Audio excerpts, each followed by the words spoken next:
Hello, everybody. I'm Dan Rather, and I'm proud to say Darrell Barton is my friend.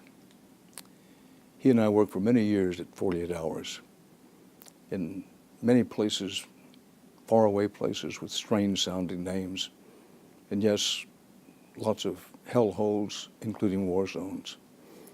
We were together. Darrell was unique, one of a kind, funny, fearless, genius, and one hell of a pro. You all know about his immense talent, but what was Darrell like behind the scenes? You're about to find out. Here he comes, the great Darrell Barton. And if you're wondering why his sound man is weighted down like a pack mule, just ask Darrell. That is the way God intended for it to be. What is this? What do we got? We got 20 tapes. The year was 1989. Can you take the beeper and I'll take the phone? They were working on a new program called 48 Hours. We are up against Bill Cosby, the most popular program on television. Andrew Hayward was the executive producer then. The idea was to take a single story from multiple points of view over 2 days and 2 nights, or 48 hours. Let's assume that our 48 hours is essentially Wednesday night through Friday night. Once a week, tapes would show up and we'd start a new story. Every editor were always pleased if the cameraman was Darrell Barton. He was that good. Here's what Darrell wasn't good at. Just before I forget. Story meetings. Talk bored Darrell. He craved action. All right, there's a confirmed shooting on 15Q Northwest. We're just going to go Going this, man? Yeah. We're going to go to the shooting as soon as we get done eating.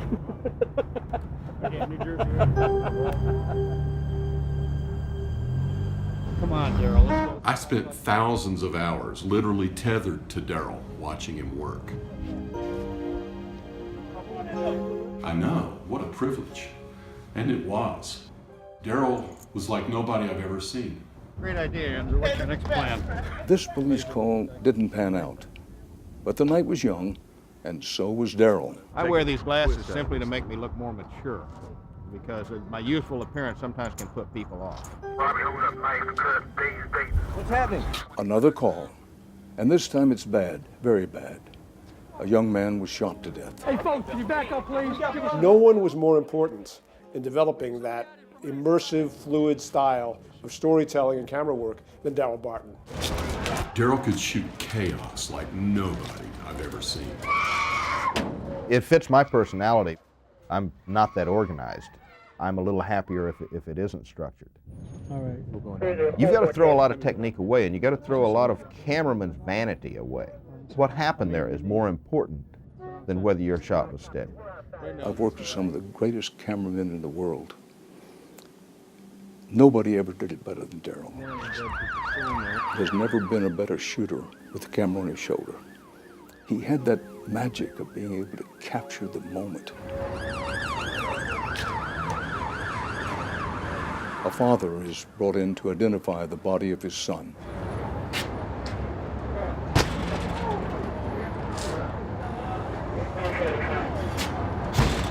Darrell had permission to enter, but he held back, capturing an unforgettable scene with dignity and respect. Darrell's powerful footage served as a call to arms to save other young lives.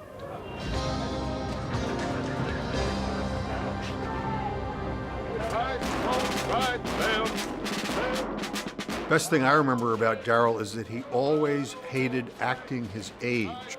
One of the first stories we shot together at 48 Hours was 48 Hours at West Point. Dessert to Cadet Filer for inspection, please, sir. Oh, my God. We had the job of following around these first-year students called plebes who have to run everywhere they go. That's how they build toughness. And we were chasing after this kid who was 17 years old, racing around West Point trying to keep up the pace. As time went on, I said, Darrell, can you keep up? Can you keep up? And he growled at me and he said, I can keep up, just keep on moving, just keep on moving, I can keep up. We did this for 2 days, and at the end of the whole exercise, the kid was exhausted I was beyond exhausted, and Daryl was like a mean-looking wind-up bunny, ready to go do some more. He said, well, what else is there? What else? I said, Daryl, the chute's over. He said, well, that ain't no fun, is it? If Daryl's energy and talent set him apart from all others, so did his face. As most people know, he had the heart of a hero, but he had the face of a convict. Police! And when we were first investigating the yogurt shop murders in Austin, Texas, we walked into the police department, and the cops thought I was bringing a suspect in with me. And that was Daryl. If he went out with this face, Every time you look at these you realize what would happen, he would immediately be arrested. Daryl's dress often complemented his looks. The first time we went to death row in Texas and we were going to interview our subject, the man who was about to be executed, we're just almost in the door, and the guy in the watchtower with this big gun stops us and tells Daryl he can't come in because he's dressed like an inmate. And, you know, we had to get in there. I was panicking. And again, he tells me not to worry. And of course, he had a change of clothes in his truck. And he just said to me, they didn't think I was dressed like them. They just thought I looked like a death row inmate. I wonder if I could get a quarter or something from you. Are you a homeless? If you could just help me out a little bit. But nobody will help me. I said I don't have any money, man. I'm sorry. I'd help you out if I could. This is my last cup of coffee, and it's getting cold. Darrell Barton. Well, beneath that rough exterior, there was a rough interior. The guy was creative, belligerent, creative, difficult, creative, but such a pro. But he was never difficult for the sake of being difficult. This is a business, as many of you know, that is populated by more than a few people who can be difficult. I know, I have been one of them on rare occasions, okay? Rare occasions. But Daryl wasn't one of them. Daryl was a genuinely good guy. A very good guy, as long as you stuck to his strict policy on lights and tripods. Leave them in the trunk. I've shot 24, 25 of these. I've had my sticks out of the case about 3 times.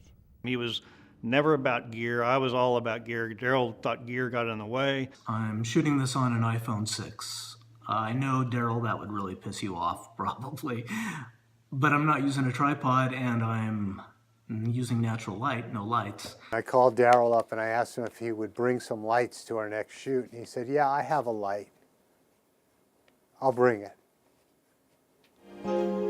Daryl's camera in those days weighed about 35 pounds. He strongly preferred shooting on 20-minute tape cassettes. Darrell Barton on a 30-minute cassette. Worst f***ing idea Sony ever came up with. Don't ship me a case of 30-minute tapes. I am not carrying a camera on my shoulder, compressing my shoulder for 30 minutes. I will ship this shit back to you. Daryl felt the same way about young producers. So my first shoot with Darrell Barton, I was so excited to work with this legend, and I thought I could impress him with my very helpful suggestions, and it really didn't work out that way, because shortly into the shoot, Daryl said to me, Judy, do me a favor, run to the car and get me a battery. Okay, Daryl, I'll get you. So I ran like 4 blocks, I ran to the car, I got the battery, I ran back. I'm like, here you go, Daryl, here's the battery. He goes, oh, sorry, forgot something. Can you go back to the car and get me my tripod? And I said, you don't like tripods. He goes, just get it, just get it. I ran 4 blocks, I got the tripod, came huffing and puffing back. Here you go, Daryl, here's your tripod. He goes, Judy, there's one more thing I need you to do. I'm like, Daryl, anything. What do you need me to do? I need you to run back to the car, lock the door, and stay there until the shoot is over. We somehow became friends after that. A lesson that Daryl taught me and I never understood for several years was, if you want to work for a producer a second time, don't ever shoot what they ask you to shoot. When covering the Exxon Valdez oil spill, this young producer panicked, believing her crew had missed an early call. I wake up with a start and I'm like, oh my God, it's 4:30. And I'm like screaming, I'm like running, I like put my boots on, I run to Daryl's room, I'm banging on his door, I'm going, Daryl, get up, get up, get up, get up, get up. And he opens the door and he's like, Kathleen, what the f are you doing here? What are you doing here? it's 2:30 in the morning. I said, no, look, my watch says it's 4. Kathleen, just go back to bed, and if you ever wake me up 2 hours before shoot, you will never forget it. And I never did. He developed this scale to describe the nervous energy and the inexperience of some of these young kids. It was the Darrell Barton Poodle on a Hot Plate scale. On a scale of 1 to 10, how excitable was the producer? I've always wondered what my number was. But I'll tell you this, I'm honored because I may have been the very first one. Ooh, that's cool. One of Darrell's most famous shots was captured at Parkland Memorial Hospital. It was a story about a fellow having brain surgery. All of a sudden, the suction line broke. My sucker stopped now. And the surgeon starts to get a little anxious. Come on. And then very anxious. My sucker stopped. And he needs another suction line. Come on, Julie. Every second meant blood and pressure were building inside the brain. The surgeon says, go get me another suction line. Before we lose the goddamn patient. The closest suction line was 40 feet away. With life hanging in the balance, Darrell left the operating room. And then Darrell breaks. I'm like, what is he doing? What he was doing was getting this shot, the most powerful way to say the patient would survive. That shot made Darrell Barton the oracle of 48 hours. Hey, I shot that. Almost as satisfying as a paycheck. Almost. Out of respect, I said to him, Daryl, you're the Yoda of 48 hours. And he, Smith, you're the punk of 48 hours. I met Daryl in Vietnam. I was a combat photographer for the Marine Corps. And the first time I met Daryl, he was a grunt. Daryl thought he should be the combat photographer. For those 2 days that I was with Daryl's unit, he gave me about being a photographer. He says, you have no eye. You have no imagination for detail. He says, are you sure you're a combat photographer? And I go, you know, that's what the Marine Corps trained me to do. He goes, well, you suck.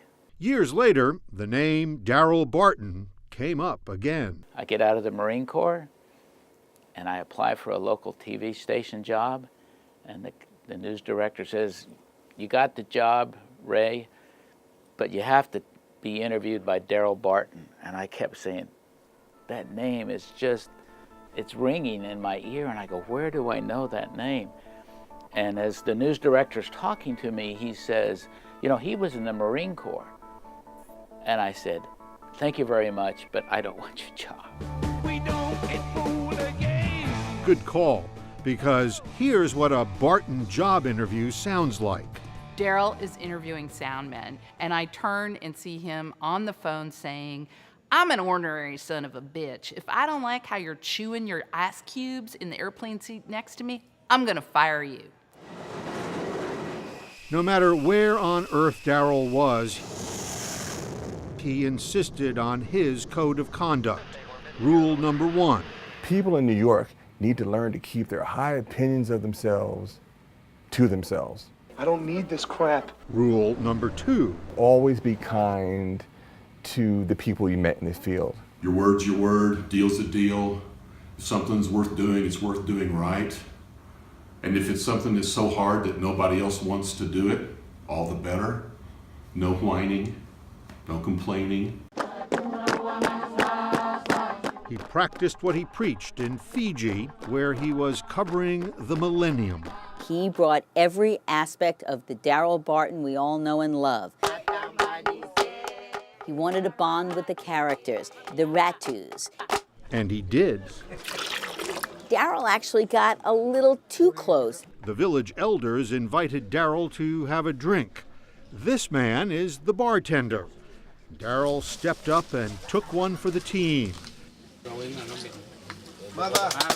That's why the subjects love Daryl so much, and it makes such a difference. He's the guy with the biggest heart and big soul. It was just before Christmas in 1999, and there was a giant warehouse fire in Worcester, Massachusetts, and 6 firefighters got trapped in the warehouse and were killed. We went to this home where this father described losing his son, who was one of the firefighters, and described going down to the warehouse and realizing that his son was trapped inside. I said, my God, my son is trapped. I want to hold him in my arms. And I looked over at Daryl's camera and I could see tears coming down Daryl's face. I think he was so good, so great, because he cared so much. Which brings us to Darrell's toughest and maybe finest hour. There was a story we did years ago with a little 12-year-old girl who had leukemia, and she used to call Darrell Harry, for Harry and the Hendersons, because Darrell had a unique look about him that was not often clean-shaven. Every time we showed up, Darrell would put such a big smile on this little girl's face. I've never seen Darrell be kinder or gentler to anybody than he was to young Colby.